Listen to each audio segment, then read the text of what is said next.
অনুৰণ তুমি দেখোন এটা নতুন কাহিনী লিখিব পাৰা তোমাৰ কাহিনীৰ নতুন নায়িকাজনী মই বুলিয়ে ভাবি লোৱা কাহিনী মোৰ নতুন উপন্যাসখনৰ কাহিনীটো লিখিবই পৰা নাই সাদুৰয় হৈছে কিয় তুমি হয়তো বিশ্বাসে নকৰিবা মোৰ নতুন কাহিনীৰ নায়িকাজনীয়ে বিচাৰি পোৱা নাই তাৰ মানে তোমাৰ কাহিনীত নায়িকাৰ অভাৱ আচলতে মই জানো কাহিনী আৰু বাস্তৱৰ পাৰ্থক্য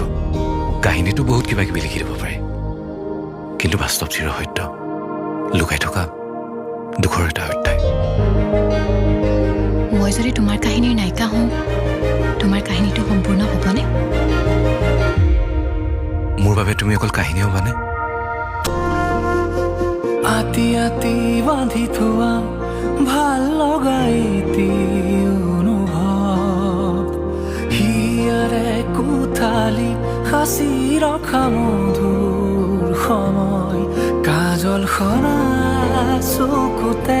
হেৰুৱালো মই